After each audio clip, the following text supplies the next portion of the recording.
Hello and welcome to On the Brighter Side. I'm your host, Monica Tanner, and I'm super excited for another edition of Conversations with Interracial Couples.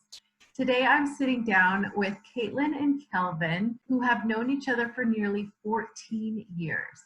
They met at church and were great friends for many years. About 7 years ago, they developed feelings for each other. When Katelyn's family found out, they were forced to break up due to the fact that Kelvin was of a different race. About 3 years ago, they reconnected and decided to get married.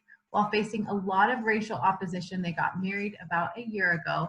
They consider themselves best friends, and this journey to get here has been difficult, but so worth it. Thank you guys so much for sitting down with me today. How are you guys doing? Of course, we're doing great. Doing well. Thank you for having us.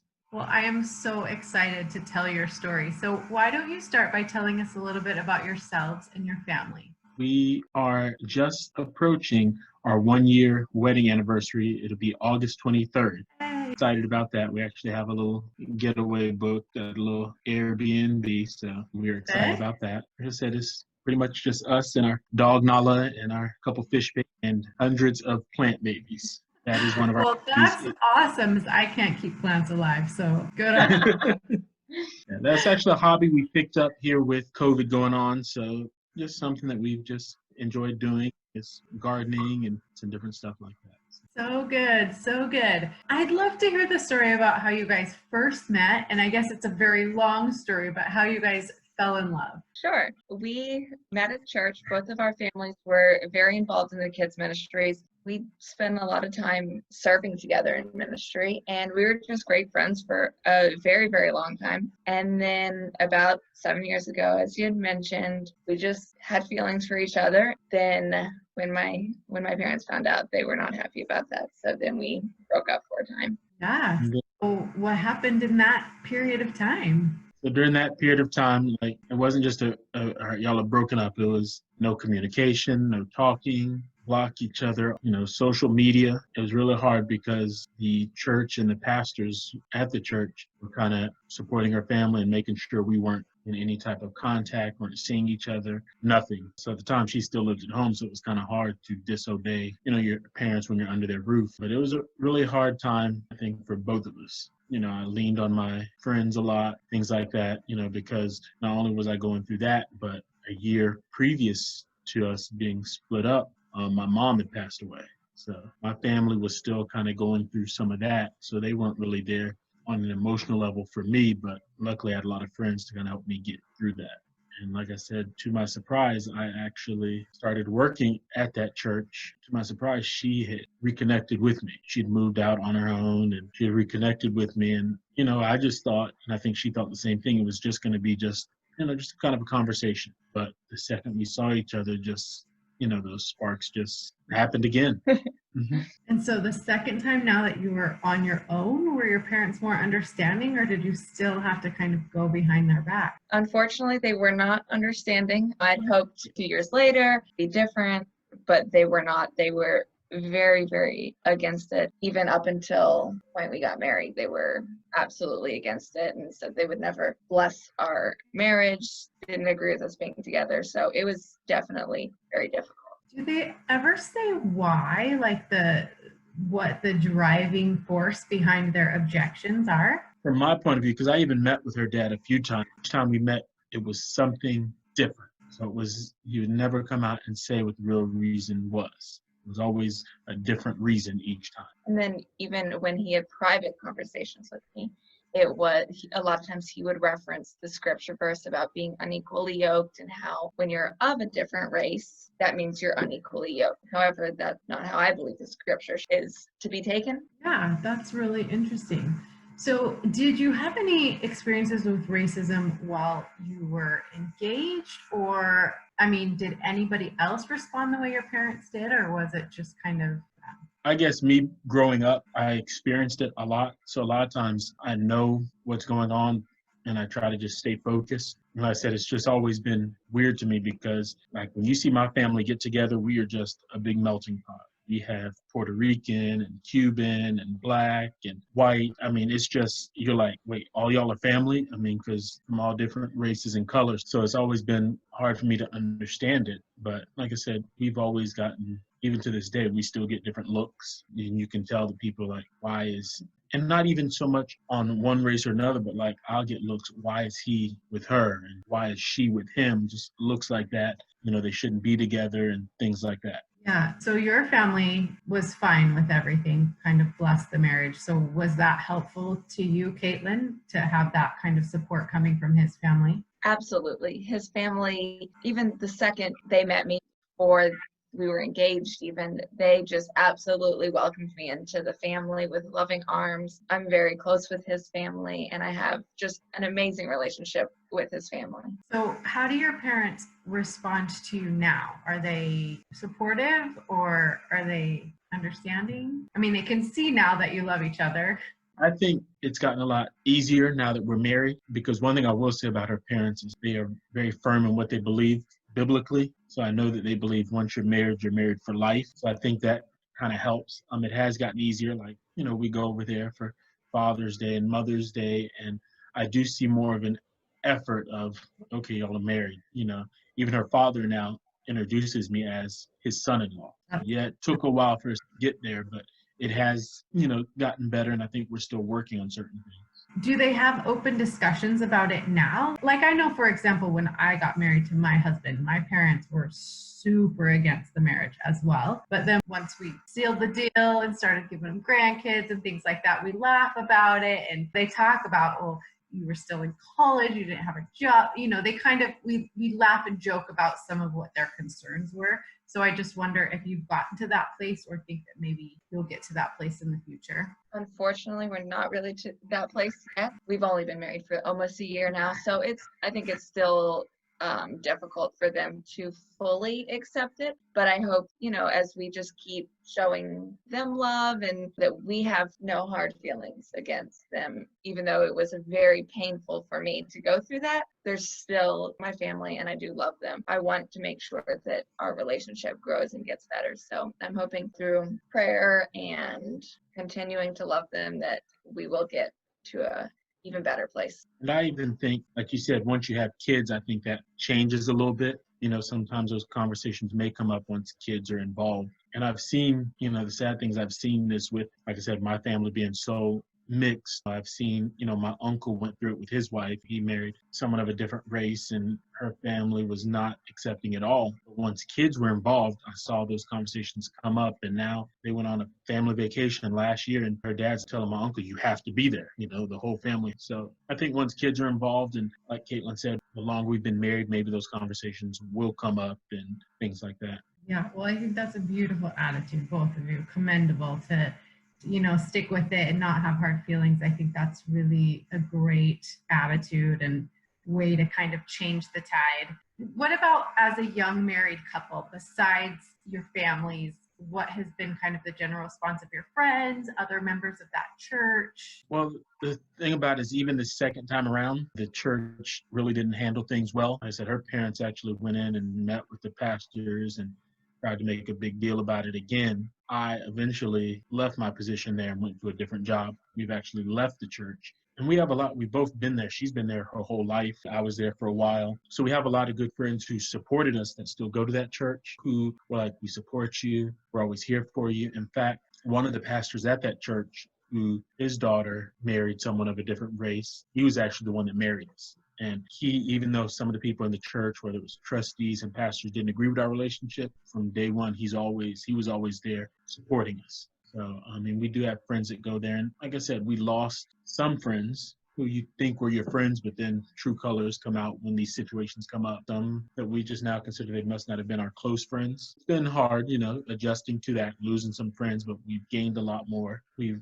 found a new church, which we love, and it's been amazing. For me, I had moved away, a little bit away, so I wasn't super involved with the church anymore because I was going to a church in Tampa. A lot of my friends that I had gained in the new area that I was living was very, very supportive. I had a lot of friends of different races, so I had a really great support system in the friends that I had around me, which I was very thankful for. Yeah, That's great. So on a more personal level, what kinds of challenges has it created within your marriage to have so many differing opinions of what you guys are doing? I think we said it earlier, like we always try to take the higher road, and it's been tough. There have been times where we're like, you know what, should we completely cut this friend off and talk to him? Or, do we take the higher road? And there have been discussions that we've had about that, where we both have different opinions on how to deal with certain people or certain situations. I think the biggest thing has been just really communicating and being honest, but also just praying together about the situation. A lot of times in those situations, we won't make a decision right away. We take time to really pray on it and think about it. And we've had numerous different situations in our marriage where we've talked about something, went kind of on with the normal, activities for the day or whatever, but been praying about it. And then we both come back to each other and we're like, you know what? We need to be the bigger person. God's got us. I think just having that mindset has been crucial. And especially we came across that through the whole planning of, a wedding. How involved is certain family members going to be? Which friends do we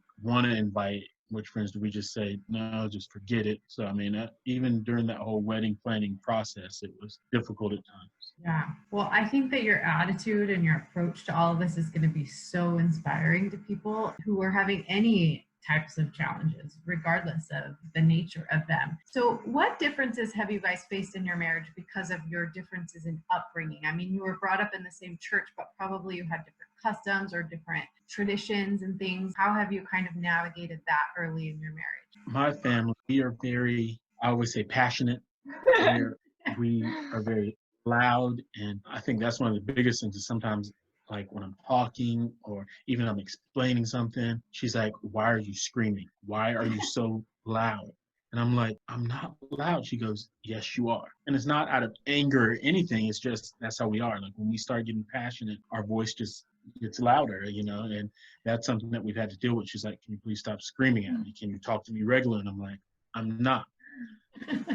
Different things like that. And even on the part of like, all right, for Thanksgiving, we do this, for Christmas. Oh, we open up on Christmas Eve, or we open up on Christmas Day, just trying to, go through those things, like little things that you don't realize once you're married. You're like, well, we got to figure this out. It's even funner with kids, I'll tell you. Oh, I can't imagine.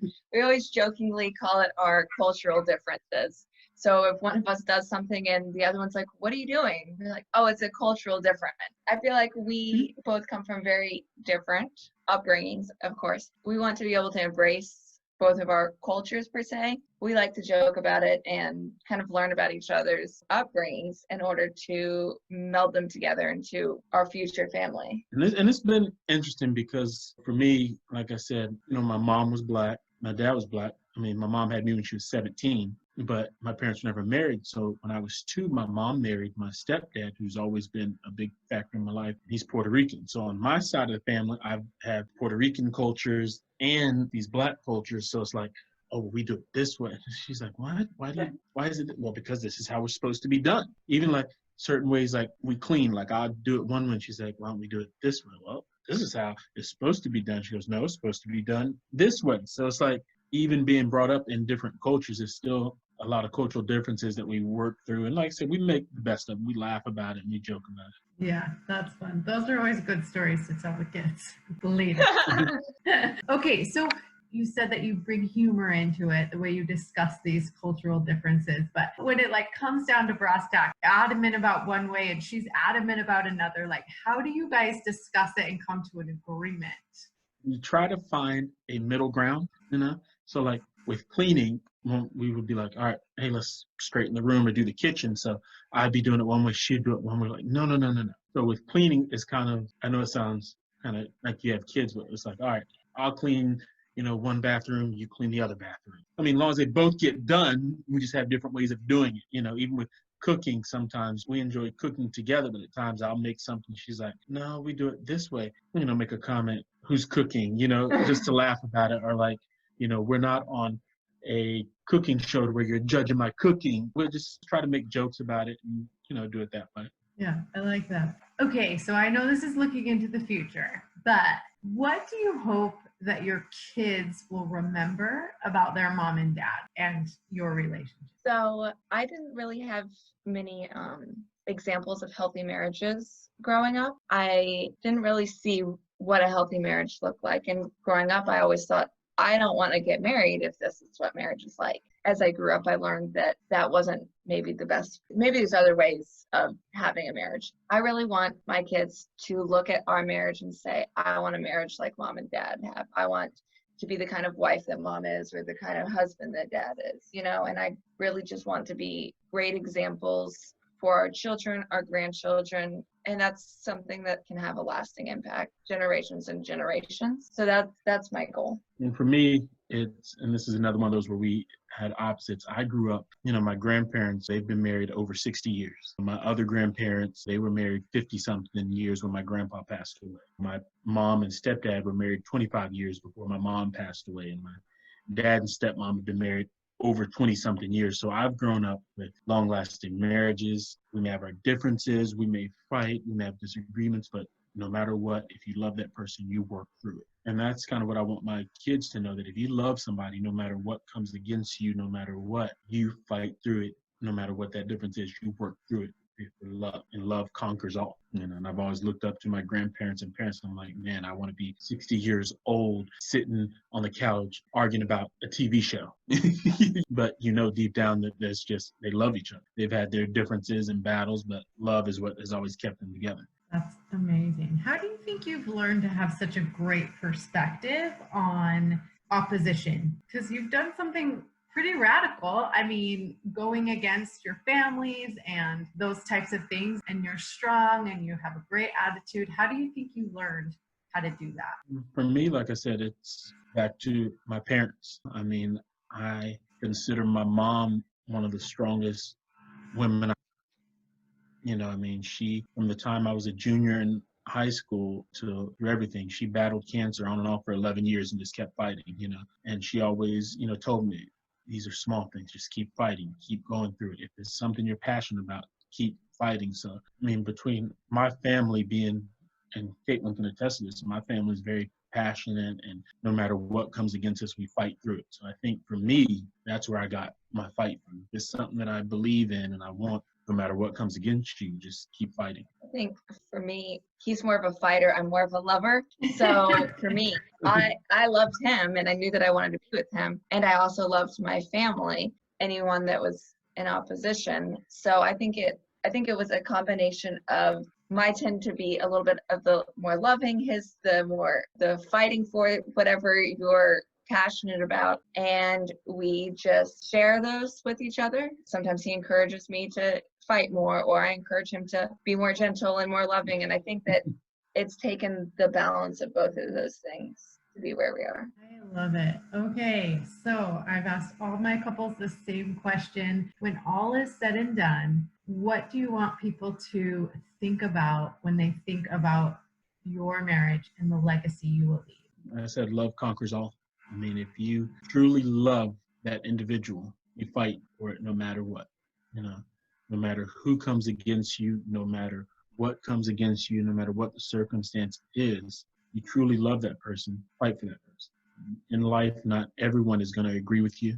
Not everyone's going to like you. But at the end of the day, you have to be true to who you are, and you know your heart better than anybody.